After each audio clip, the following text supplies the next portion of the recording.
Peculato. O Bolsonaro foi indiciado por 3 crimes. Um deles é o peculato. Tem também a formação de quadrilha e a lavagem de dinheiro. O peculato envolve desvio de recursos por parte de funcionário público, né?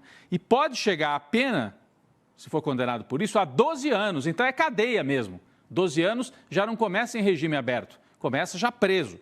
É uma pena alta. Assim como pode ser alta a pena para o crime de golpe de Estado. A gente já falou aqui, se o pessoal da base, que quebrou tudo na praça dos 3 poderes, pegou 17 anos, em alguns casos 12, mas vários pegaram 17 anos, presume-se que a turma aí da liderança vai pegar 22 anos. Então, primeiro ponto a destacar é o tamanho das penas e o fato de que provavelmente o Bolsonaro vai para a cadeia se for condenado. A gente está aguardando o devido processo legal, ao contrário do que fizeram no caso da Lava Jato, aquele atropelo, etc. e tal. Bom, então, o primeiro ponto é o desdobramento em relação às penas, né?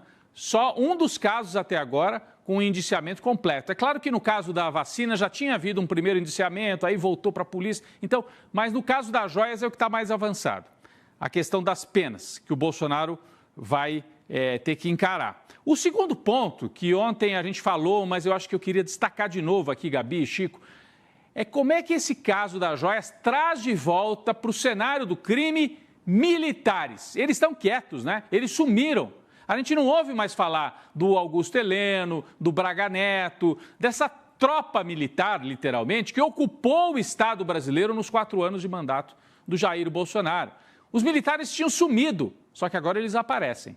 Olha, o Bolsonaro conseguiu incluir, ao lado dele, nos indiciamentos, um almirante, o almirante Bento Albuquerque.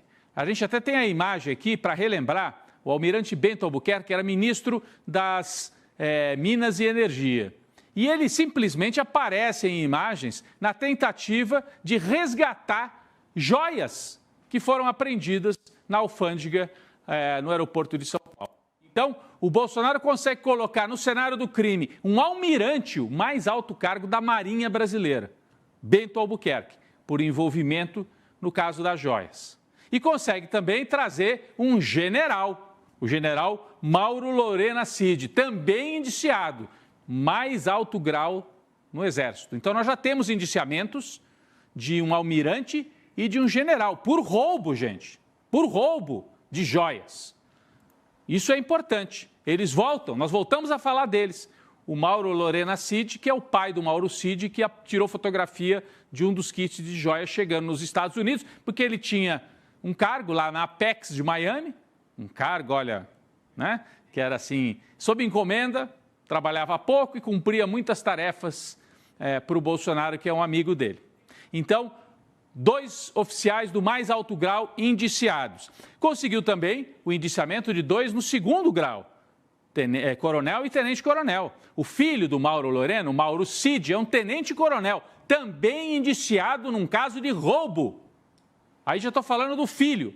Olha aí, o famoso Mauro Cid, é o rosto mais conhecido dessa tropa bolsonarista, mais um militar. E o Marcelo Câmara, coronel do Exército.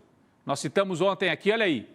Esse aqui é mais discreto, não aparecia tanto, mas estava sempre ao lado do Bolsonaro. Tanto que você consegue recuperar fotografias em cerimônias. Aqui o Augusto Heleno em primeiro plano e o Marcelo Câmara em segundo plano. Então, os militares de volta ao cenário do crime. Isso é importante para a gente observar. Então, a pena do Bolsonaro, a presença dos militares. E aí, um outro desdobramento que fica. O Bolsonaro indiciado e, eventualmente, até denunciado pela Procuradoria-Geral da República ainda neste ano. Ele fica mais fraco politicamente também? A minha impressão é que sim.